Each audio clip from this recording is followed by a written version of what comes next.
주님의 이름으로 오늘 거룩한 성전에 나오신 여러분들을 환영하고 축복합니다. 오늘은 권세 있는 말씀이라는 제목으로 하나님의 말씀을 함께 나누도록 하겠습니다. 오늘 예수님께서 처음으로 예수님의 말씀을 회당에서 전하고 있는 모습을 봅니다. 예수님께서 이 땅에 오셔서 세례요한에게 세례를 받으시고 첫 번째로 그의 사역을 말씀과 더불어 시작하고 있는 장면이 오늘 본문의 말씀이시죠. 그런데 그 예수님이 입을 열어 말씀을 전하셨을 때 회당 안에 있는 모든 사람들이 놀랐다고 이렇게 오늘 말씀에 말씀하고 있어요. 그들이 놀란 이유는 뭐냐면 예수님께서 가르치신 이 서기관들의 가르침과는 달랐기 때문입니다. 그래서 22절 말씀에 보니까 무사람이 그의 교훈에 놀랐다. 27절에도 다 놀랐다. 이렇게 이제 말씀을 하고 있어요. 그러면서 오늘 본문 말씀에 예수님의 가르침에 대해서 뭐라고 말씀하고 있냐면 권세 있는 새 교훈이다. 이 앞에 있던 그 성경 개혁판에는 그렇게 되어 있고요. 지금 우리가 개정되는 성경에는 권위 있는 새 교훈이라고 이렇게 되어 있습니다. 어쨌든 권세가 있고 권위가 있는 서기관들과는 전혀 다른 말씀이었다는 그런 이제 말을 하고 있는 것을 볼 수가 있습니다. 예수님의 제자 베드로가 오순절에 성령을 받고 말씀을 전했을 때도 비슷한 반응이 일어났습니다. 저희가 이 말을 듣고 마음에 찔렸다. 사람마다 두려워하였다. 성경은 그렇게 증언하고 있습니다. 자, 여러분, 이것이 하나님의 말씀의 위력이죠. 하나님의 말씀은 사람들로 하여금 놀라게 하고 찔리게 하고 두려워하게 하는 것입니다. 구약시대의 사람들이 하나님을 만날 때는 하나님 앞에 두려움으로 떨림으로 하나님 앞에 나왔다. 성경이 그렇게 말씀하고 있어요. 그래서 그런데 오늘 여러분 우리가 설교라는 것을 우리 가만히 보게 되면 정말 이 유대인들의 해당과 같이 서기관들의 강단으로 전락해버린 느낌을 우리가 지울 수가 없습니다. 예수님의 말씀을 들었을 때 많은 사람들이 그 말씀을 듣고 그 권위 있는 말씀에 권세 있는 말씀에 정말 이 어쩌면요 다 놀랐다고 했는데 오늘날 우리 설교 강단은 말씀이 우리를 심각하게 만들고 말씀이 우리를 무릎 꿇게 만들고 또 이 말씀에 우리 마음이 찔리는 이런 현상을 우리가 많이 볼 수가 없고 또 사람들이 그 말씀을 들을 때에 그러한 현상을 오히려 싫어하는 것을 볼 수가 있어요. 왜 이런 일이 있을까요? 오늘 예수님의 말씀은 서기관들과 달랐다 이렇게 말씀하고 있죠. 예. 제가 어머니한테 제 설교 영상을 한 번씩 보내드립니다. 왜 보내드리냐면 어머니가 혼자 계시는데 뭔가 내가 살아있다 라고 하는 그런 느낌을 주기 위해서 설교를 말씀을 제가 보내드립니다. 그러면 이제 어머니는 어머니이기 때문에 뭐 설교에 대해서 이런 평 저런 평을 많이 하셔요. 그래서 너무 여러분 소리를 많이 하더라 또 시작을 해가지고 그 다음에 이제 너무 너무 세게 말하지 말고 사람들 정말 이렇게 정말 많이 해주라고 이런 말씀 코치를 많이 해주세요. 그래서 이제 그런 말씀을 제가 들으면서 그런 생각을 해봅니다. 하나님의 말씀에 대해서는 성경 분명히 말합니다. 하나님의 말씀은 우리에게 도전이 되어져야 되고 하나님의 말씀 우리가 그 말씀을 직면하였을 때 그 말씀이 주가 되어져야 돼요. 다시 말씀을 들으면 말씀을 듣는 자가 주가 되면 안 돼요. 요즘 이제 우리가 설교학에서도 보게 되니까 청중이 원하는 설교를 하라 이런 흐름이 많이 이제 설교학에도 이럽니다. 그러다 보니까 그 설교학에 심리학이 많이 나오죠. 절대 처음에 사람들이 듣기 힘든 말을 하지 말고 뭐 이런 말들을 많이 합니다. 그런데 여러분 우리가 성경에 바라보니까 예수님이 그 말씀을 보게 되면 예수님이 정말 여러분 목회를 잘했을까 오늘날 저는 그런 생각을 봐요. 예수님이 오늘날 우리 이 대한민국에 오셔서 교회를 목회하시면 예수님이 정말 대형교회 목회자들 목회를 잘했을까? 저는 쫓겨나지 않으면 다행이라는 생각이 들어요.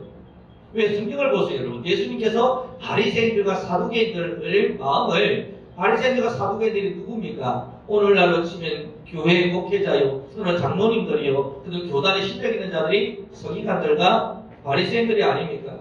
그런 사람들 조금만 마음을 맞춰주고 조금만 그들을 위해서 이렇게 좋은 말을 해줬더라면 그 바리새인들과 서기관들이 다 예수님을 지지했을 거 아니에요.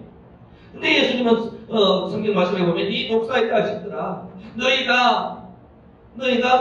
너희만 지옥에 갈 것이 아니라 수많은 사람들을 다 지옥으로 보내는도다 이렇게 말씀하면서 그들을 질타했던 것을 우리가 보게 돼요. 그래서 예수님의 말씀을 보면 여러분, 하나님의 말씀이 우리에게 정말 권세 있는 세균이 되기 위해서는 그 말씀이 주가 되어져요. 그 말씀에 우리가 순종을 해야 돼요. 그 말씀에 맞나 안 맞나, 그 말씀이, 또는 우리가 정말 이것이 정말 내가 주인이 되어서 판단하기 시작하면 이미 그 말씀에는 권세가 없어지더라고요. 오늘날 우리 여러분, 우리 교회의 위기는 코로나가 교회의 위기가 아닙니다. 강단의 위기가 코로나의 위기인 거예요. 강단에서 내 삶과 전혀 관련되지 않는 말씀, 윤리, 도덕적인 문제가 선포되어지고, 또는 우리가 토크 강단에서 재밌는 말씀만 선포되어진다면 이 교회 강단이 하나님의 말씀이 역사하는 강단이 아니라 그저 친구단체처럼 재밌는 톡교소나 또는 이제 정말 여러 가지 이벤트 행사 위주의 그런 이제 교회가 되어질 수 있을 거예요. 그래서 오늘날 우리가 신앙생활을 많이 하지만 전혀 우리가 변화되지 않는 이유는 뭐냐? 기본의 문제거든요. 하나님의 말씀을 우리가 어떻게 대해야 되는가? 약간 이 기본의 문제예요. 성경 말씀에 보게 되면 반석이에 지은 집에 대한 이야기가 많이 나옵니다. 그래서 모래 위에 지은 집은 시 홍수가 나고 참판할 때 다 무너지지만 반석 위에 지은 집은 영원하다. 이런 말씀을 많이 들었을 거예요. 여러분, 그 말씀만 생각했지, 제가 그 말씀을 묵상하는데 어떤 느낌이 왔냐면요. 근데 왜 반석 위에 지은 집이 별로 없죠? 여러분, 우리가 우리나라에 보죠. 땅 위에다 집을 짓고 있지, 바위 위에, 반석 위에 지은 집이 별로 없어요. 왜 그럴까요, 여러분? 제가 그렇게 생각해 봤어요. 그 이유는 반석 위에는 집을 짓기가 힘들다는 거예요. 네. 그럼 반석이 어떻게 집을 짓습니까? 그것을 기초공사를 해서, 굴착을 해서, 거기에 기초를 꾸니 심어야 되는데, 그게 힘드니까 사람들이 반석 위에 집을 못 짓는 거예요.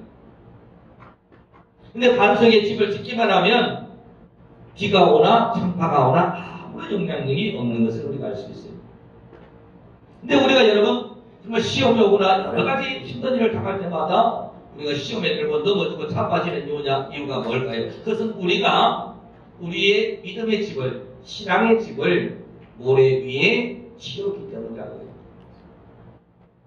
그래서 오늘날 우리의 코로나 시대 위기는 어떻게 보면 모래 위에 지은 집들, 그것들은 다 떠내려갈 수밖에 없다는 것을 말해주고, 이제라도 반석 위에, 말씀의 반석 위에, 믿음의 반석 위에 우리의 믿음의 새 믿음을 세울 것을 우리에게 말씀하고 있습니다. 그러면 오늘 제가 말씀드리고 싶은 것은 어떻게 여러분이 이 반석 위에 기초공사를 잘할 거냐는 거예요. 그저 여러분 우리가 목회를 하면서 많은 사람에게 집을 뚝딱뚝딱 지어주고 직분 주고 이게 중요한 것이 아니라 말씀의 반석 위에 집의 기초라도 우리가 그것을 해주는 것, 이게 더 중요한 코로나 시대의 목회 역량이라는 생각을 해봅니다. 사람들의 보기에는 여러분 뚝딱뚝딱 지어서 집을 많이 짓는 게 사람들의 보기에는 좋겠지만 하나님이 보실 때는 그런 집은 거품이거든요. 떠내려가거든요. 하나님은 어떻게 그 말씀의 반석에 온전히 집을 짓는 그러한 든든한 믿음의 집을 짓기를 이번 코로나를 통해서 우리에게 말씀하시는 줄 깨달으시기를 주님의 이름으로 부탁을 드립니다. 그러면 여러분, 우리가 이 말씀에 반석이 위해 믿음의 힘을 어떻게 지어나가야 될까요? 오늘 본문의 말씀 중에 말합니다. 첫 번째로 하나님의 말씀에 권위를 주라고 하는 거예요. 오늘의 본문의 말씀에 보게 되면 예수님의 말씀이 서기관들과 말씀과 같지 않고 권위 있었다 이렇게 말하고 있어요. 권위가 있었다. 여러분, 권위라고 하는 말씀은 뭐냐면 그 말이 들리도록 또는 그 말이 내게 영향을 미치도록 허락하는 것을 권위를 준다고 말합니다. 목회자가 아무리 여러분 설교를 열심히 해도 옆집 아저씨 말로 들으면 옆집 아저씨 말밖에 안 되는 거예요. 그러나 그것을 여러분이 하나님의 말씀으로 권위를 그 말씀에 부여하게 되면 그 말씀이 내 나를 변화시키고 역사하고 내게 축복을 줄 수가 있는 것입니다. 예수님에 대해서 가장 많은 지식을 가지고 있는 존재가 누구냐면 귀신입니다. 여러분, 이상하죠? 서기관들이 가장 많이 알 것 같고 목회자들이 예수님에 대해서 진짜 알 것 같지만 정말 예수님에 대해서 하나님에 대해서 가장 잘 알고 있는 존재는 귀신이라고 말하고 있어요. 그래서 24절 말씀에 이렇게 말합니다. 나사렛 예수여, 우리가 당신과 무슨 상관이 있나이까? 우리를 멸하러 왔나이까? 나는 당신이 누구인 줄 아노니 하나님의 거룩한 자니이다라고 귀신은 예수님의 존재를 딱 알아보고 고백을 한 것을 볼 수가 있어요. 근데 이 제자들이나 여러분 서기관들은 예수님이 누군지 몰랐잖아요. 십자가에 못 박혀 돌아가실 때까지도 심지어 예수님이 누군지 잘 몰랐어요. 그냥 랍비거나 또는 선지자거나 또는 정말 우리를 너무나 사랑하시는 어떤 사람이거나 이 정도로만 알고 있었다는 거죠. 그러다 보니 그들이 예수님에게 권위를 주지 않았기 때문에 주님의 말씀에 권위를 주지 아니하기 때문에 예수님의 말씀이 전혀 역사하지 못했던 경우도 있어요. 저는 성경을 보면서 많은 것을 보는데요. 예수님께서 그냥 지나가다가 아무개나 너 구원받아라, 너 질병 치유받아라 이렇게 하신 경우가 없더라고 제가 보면. 성경은 언제나 말합니다. 예수님에게 자신의 모든 것을 고쳐달라고 나와오는 자에게 그것도 예수님께서는 네가 참으로 낫기를 원하는 네가 참으로 이 모든 내가 이 일이 이루어질 줄 믿는 자라는 것을 확인하시고서야 예수님께 역사하실 수 있는 것을 이걸 뭘 의미합니까? 우리가 정말 주님의 말씀에 권위를 부여하는가 아니하는가 이걸 주님은 보신 거예요. 우리는 흔히 우리가 생각할 때 예수님의 사랑, 하나님의 사랑을요 무슨 바게세일하듯이 무슨 이 어떤 그런 것처럼 막 우리가 말을 많이 합니다. 근데 예수님이 한 번도 그냥 바게세일한 적이 없어요. 예수님은 언제나 그들에게 무엇을 원하셨냐? 믿음 있는 답변을 원하셨어요. 그리고 권위를 인정해 준 것을 요구하신 것을 볼 수가 있습니다. 그래서 이 제자들은 몰랐어요. 그러나 귀신은 알았습니다. 오죽하면 여러분 잘 아는 사람 보고 뭐라 그럽니까? 귀신같이도 잘 아네 이런 말이잖아요. 귀신같이도 잘 맞추네 이 말을 쓰는 이유가 뭐냐? 그래서 귀신이요 그런 걸 잘 알고 있다는 뜻이에요. 어떤 분이 시골에서 목회를 할 때 일인데요. 귀신 들리는 두 사람을 가운데 두고 온 교인이 예배를 드리고 있어요. 그래서 이제 열심히 찬송을 부르고 돌아가면서 성경을 읽는데 이제 어떤 분이 성경을 읽을 차례가 됐어요. 근데 그 사람이 또 예수님을 시원하게 믿는 사람이에요. 그러니까 귀신 들린 사람이 그 사람하고 뭐라고 하느냐면 야 너는 예수 안 믿잖아. 딱 그렇게 말을 하더래요. 귀신은 귀신같이 알아맞히는 거예요. 그래서 그렇게 이제 지적을 당하니까 그 사람이 어설프게 성경을 읽고 있다가 갑자기 귀신 들린 사람의 이 말을 공격받고는 충격을 받고 그 자리에 엎드리며 오 주님 용서해 주십시오라며 두려움으로 회개하고 그 다음부터는 정말로 예수님을 믿게 되었다는 그런 말을 하고 있는 것을 제가 보았습니다. 자, 그런데 이 귀신이 여러분 이런 지식을 가지고 구원받았습니까?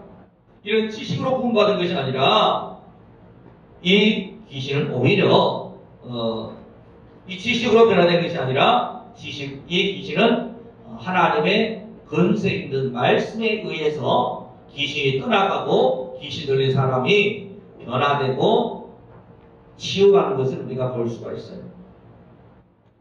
사랑하는 여러분들, 우리는 말씀에 대한 해박한 지식이 내가 성경을 많이 몰라서 우리가 변화되지 않는 게 아니에요. 신앙생활의 연수가 얼마 안 돼서 내가 변화되지 않는 것입니다.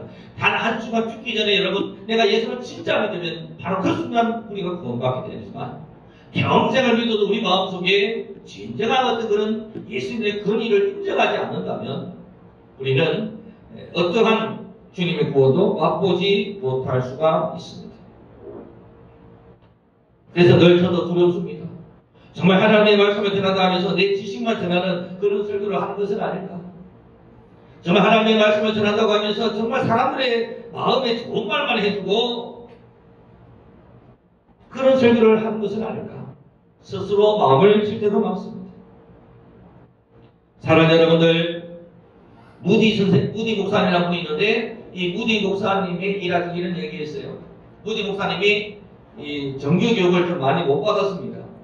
근데 교인 하나가 똑똑한 사람이 무디 목사님께 나와서 설교를 들었는데 설교를 들으니까 무디 목사님의 설교의 문법도 틀리고 또 이 표현들이 별로 이제 고상하지 않더라는 거예요. 그래서 이제 설교 끝나고 무디 목사님을 찾아가가지고 단어가 부정확하거나 또는 문법이 틀린 것을 지적을 했대요. 이 무디 목사님은요, 신학교도 나오지 못했고 초등학교까지도 못 나오대요. 구두 습순공을 하다가 주님의 부르심을 받고 주님의 말씀을 전하게 된 분인데, 그러니 당연히 지식이랑 문법이 달릴 수밖에 없었죠. 그래서 그런 지적을 받고 이를 듣고 저 무디 목사는 이렇게 대답했다고 합니다. 나는 틀린 문법을 가지고도 수많은 사람들을 구원하였습니다.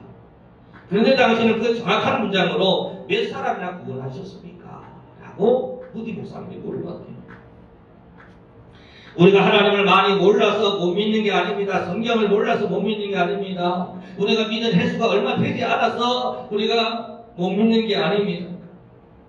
중요한 것은 뭐죠? 하나님의 말씀에 한마디 말씀이라도 그 말씀 내가 얼마나 말씀에 권위를 부여하고 살아가는가. 내가 그 하나님의 말씀에 권위를 부여한 만큼 말씀은 나에게 역사할 거예요. 조용기 목사님이 여러분도 이나 이런 분들 보면 성경에 아주 달통한 분이라고는 신학을 공부하신 교수님들은 그렇게 보지는 않을 거예요. 근데 그분도 단 한마디 말씀, 사랑하는 자여 내 영이 절대까지 범사가 되고 강건하기를 내가 원하노라. 이 말씀 붙들고 삼박자 축복을 외치면서 그 당시 여러 가지 힘든 상황에서 위로받기를 소망하는 수많은 한국교회 사람들에게 위로의 메시지를 전했기 때문에 그 한마디 말씀으로 그 조용기 목사님이 여의도 순복음교회가 탄생한 것입니다. 단 한 구절 말씀이라도 그 말씀을 묵묵히 내야 돼요. 그 말씀에 권위를 줘야 돼요. 그 말씀에 순종하려고 노력해야 돼요. 그 말씀이 주가 되어져야 돼요. 내가 주가 되어지면 안 됩니다. 내가 주가 되어서 여러분 말씀을 듣기 시작하면 안 되더라고요. 저도 이제 다른 목사님의 설교를 들을 때 이 목회자들이 참 이게 안 좋은 부분이 있어요. 뭐냐면 자꾸 그 말씀을 기술적으로 평가하려고 그래요. 이 서기관들처럼 말이죠. 이 무디 목사님을 평가했던 이런 목회자들처럼 아이고 저 사람 왜 이렇게 사투리를 많이 쓰나? 저 사람 문법이 틀렸어? 표현이 좀 고상해야 되는데 이런 이제 우리가 하다 보니까 진짜 그 속에 숨어있는 것을 놓칠 때가 너무나 많습니다. 사랑하는 여러분들이요, 하나님의 말씀에 권위를 부여하면 내가 권위를 부여한 만큼 말씀은 나에게 그 이상으로 역사하실 것입니다. 말씀이 여러분 역사하실 수 있도록 말씀의 권위를 주시길 주님으로 부탁을 드립니다. 왜 우리가 믿음으로 기도하고 믿음으로 선포하는데 이루어지지 않을까요? 그 말씀에 내가 권위를 안 주고 있기 때문에, 말씀에 권위를 주고 말씀의 권위를 우리가 인정하고 그렇게 하다 보면 그 말씀이 역사하는 그 놀라운 축복을 우리가 온전히 누릴 수 있는 줄 믿으시고, 쉬지 말고 기도하라. 이 한마디 말만 깨닫고 그 말씀만 붙들고 살아가도 놀라운 축복을 우리가 경험하게 될 것입니다. 오늘 우리는 모든 사람, 능력 없는 삶, 그런 삶을 살아가는 모든 분들에게 하나님에게 말씀에 더 권위를 주시고 그 말씀 붙들고 온전히 승리하시기를 주님으로 축복드립니다. 두 번째 여러분, 우리가 이 하나님의 근세 있는 말씀을 우리가 들으기 위해서는 우리 마음속에 주인을 바꿔야 됩니다. 오늘 말씀에 보면 저희 해당에 더러운 귀신 들린 사람이 있어 소리질러 가로되 이렇게 되어 있잖아요. 왜 하필 여러분 이 해당 안에 귀신 들린 사람이 있냐 이거예요. 안식일은 거룩한 날이고 해당은 하나님의 말씀이 선포되는 거룩한 곳인데 근데 여기에 귀신 들린 사람이 있더라고 하는 거예요. 정말 그 더러운 귀신 들린 사람은 그 한 사람뿐일까요? 귀신 들렸다는 말에 대해서 제가 이제 언제 시간이 되면 귀신 들린 그 정신병 이런 것에 대해서 제가 한번 말씀을 드리겠습니다만은 귀신 들렸다고 하는 것은 여러분 어떤 더러운 영, 더러운 어떤 생각, 가치관, 에너지에 의해서 내 마음이 잠식되어 있는 상태를 귀신 들렸다 이렇게 보시면 그게 정확해요. 그래서 여러분 우리들의 마음을 가만히 살펴보면 시시때때로 내 속에 더러운 것들이 왔다 갔다 하는 것을 느낄 수 있잖아요. 그래서 하나님의 성전, 이게 성전이 누굽니까? 내가 성전이잖아요. 예수님이 말씀하셨어요. 너희가 곧 주님의 성전이다. 너희 몸이 하나님의 거룩한 성전이다. 근데 그 거룩한 성전에 뭐가 있어요? 귀신 들린 자가 있다는 거예요. 다시 말씀드리면 여러분, 우리들 하나님의 찬양된 내 마음속에도 더러운 영이, 더러운 귀신이 역사한다는 얘기예요. 그래서 우리가 비유적으로 우리가 볼 수가 있습니다. 그래서 이 더러운 영들이 우리 마음을 어떻게 만드냐면 우리 마음을 혼란스럽게 만들고 우리 마음들을 힘들게 만들고 그런 생각들이 모여서 우리 몸이 아픕니다. 몸만 아픈 줄 아세요? 하는 것들만 안 되게 돼요. 귀신이 그 안에서 역사하기 때문에. 귀신이라고 말하니까 우리가 좀 의미하면 더러운 영, 더러운 생각들, 안전 부정적인 생각들 이런 것들이 우리 마음, 숙련된 우리 마음을 온전히 주장하고 있으면 우리 인생을 파멸시키게 되는 것입니다. 그래서 이렇게 우리 마음속에 이 더러운 귀신이 많게 되면 아무리 하나님의 말씀이 선포되어져도 그 말씀을 거부하기 때문에 듣지 않기 때문에 하나님의 역사가 전혀 나타날 수가 없는 거예요. 예수님께서 고향에 가셨을 때 사람들이 환영을 했습니다만 그러나 배척하는 사람도 많았어요. 근데 예수님은 알기를 다 저 사람은 요셉의 아들 예수가 아니냐, 쥐가 무슨 선지자라고 저렇게 난리냐, 이렇게 예수님을 인간적으로 바라봤잖아요.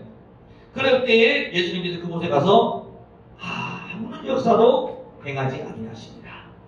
이렇게 말씀하고 있는 것을 볼 수가 있어요. 오늘 우리들의 마음속에 정말 더러운 영들, 더러운 생각들, 정말 우리를 힘들어하는 모든 생각들을 우리가 깨끗하게 되어져야만이 하나님의 말씀이 우리 가운데서 역사할 수가 있습니다.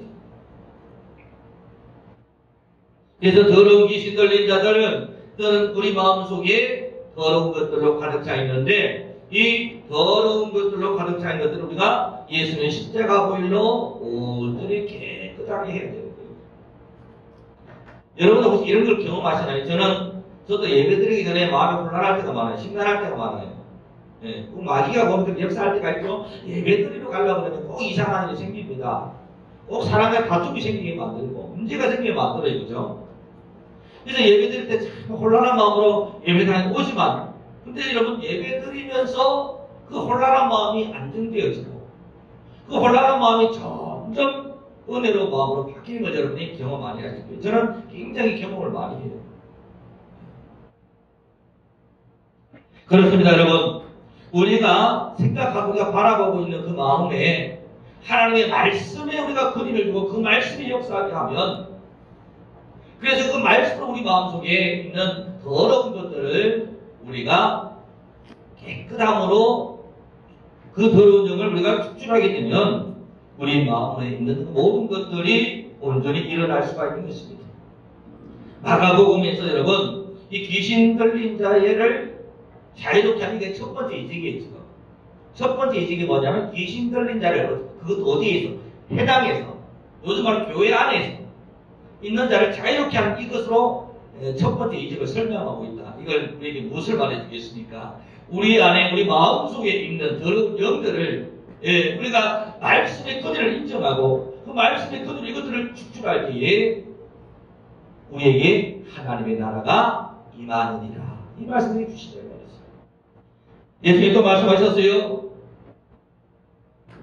귀신이 떠나가고 사탄이 떠나가는 그곳에 너희가 그것을 눈으로 본다면 하나님의 나라가 너희에게 임하였느니라. 하나님 나라가 어디 있습니까? 저 하늘 우주에 있습니까? 아니면 죽어서 가는 곳에 하나님 나라가, 하나님의 나라는 뭐라고? 귀신이 떠나갔잖아요. 그 더러운 영이 없어지고 그것을 온전히 우리 예수님의 영광만 있는 하나님의 나라죠.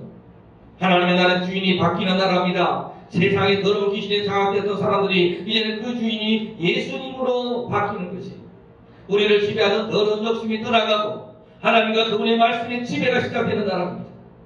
예수님의 말씀이 권세가 있던 까들은 이처럼 그 마음에 하나님의 진리 그리고 진리의 영 생명으로 가득 차 있기 때문에 그 속에 가는 사람이 없기 때문에 그 속에 정말 솔직함이 있었기 때문에 하나님의 말씀이 권세가 있었던 것을 볼 수가 있는 것입니다.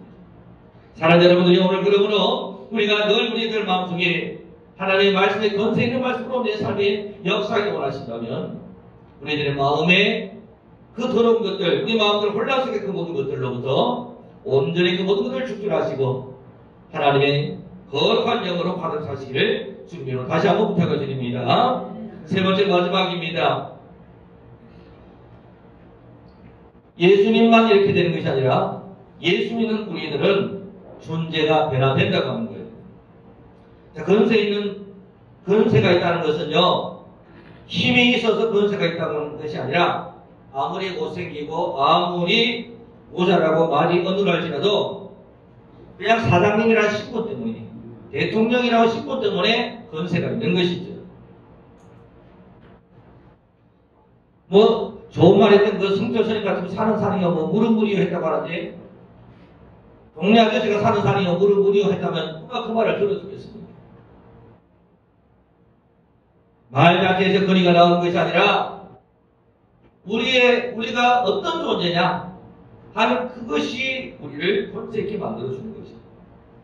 서기관들은요 인간의 권세를 힘입어서 사람의 권위를 힘입어서 말씀을 전했어요. 근데 예수님은 이런 권위를 다 거부했습니다. 능력이 없다 보니까 귀신 들린 자가 해당 안에 출입해도요 전혀 손도 못 대는 거 아닙니까? 근데 예수님은 귀신을 꾸짖어 잠잠하고 그 사람에서 나오라 말씀하시니 더러운 귀신이 큰 소리를 지르며 떠났다고 그렇게 말씀하고 있습니다. 예수님의 단순한 말씀 한마디에 귀신들로 순종합니다. 그 이유가 무엇입니까? 예수님은 하나님의 아들이기 때문이죠.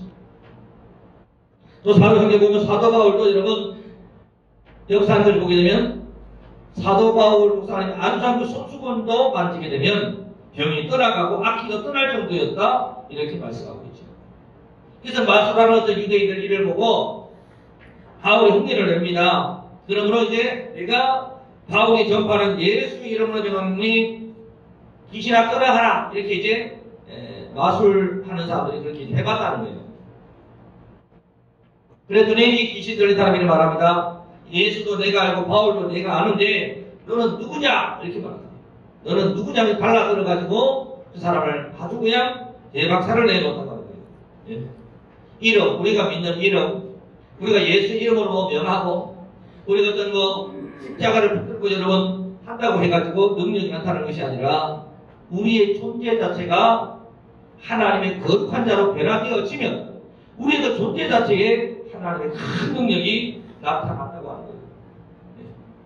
네. 여러분 우리가 복을 달라고 아무리 우리가 기원하지만 왜 복을 못 받을까요? 내가 복된 자가 되면 복은 따라오는 것이죠. 그러므로 성경은 우리에게 늘 말합니다. 너의 존재 자체가 변화되어져야 한다. 환경이 변화되는 것이 중요한 것이 아니라 네가 변화되면 그 모든 것들, 너의 존재가 변화되면 너를 힘든 그 모든 것들이 변화해서 떠나가게 될 것이고 또 그 모든 것들이 복으로 임하게 될 것이다. 그렇게 말씀하고 있는 것이죠.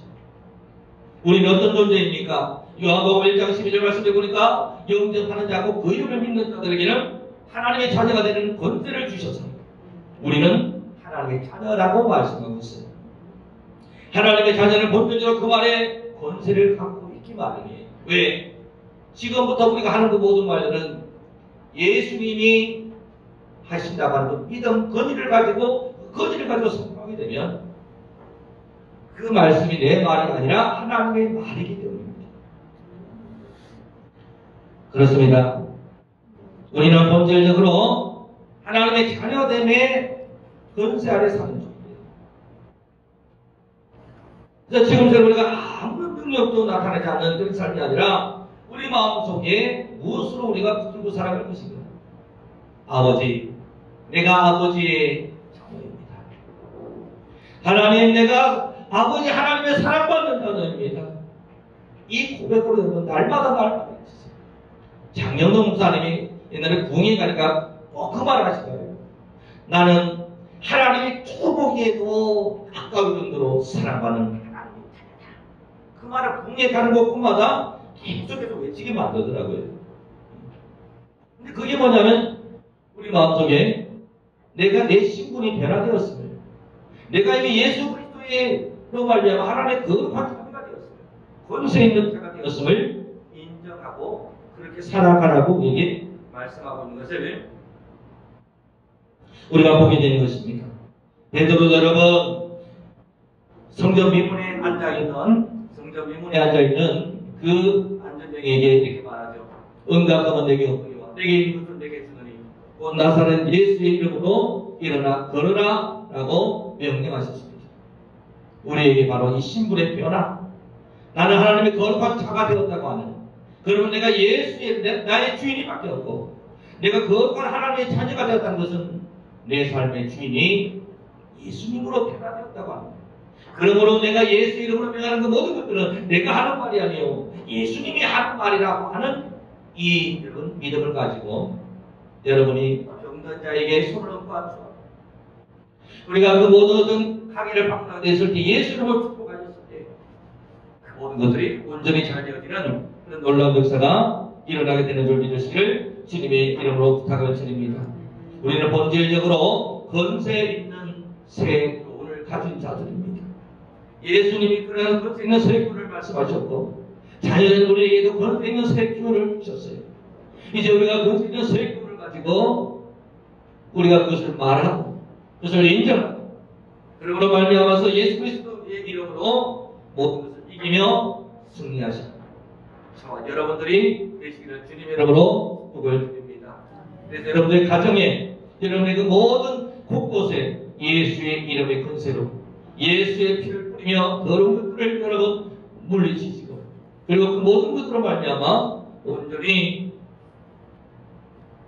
이기시고 승리하시는 말씀의 권세를 가지고 살아가시는 저와 여러분 되시기를 주님의 이름으로 부탁을 드립니다. 기도드리겠습니다.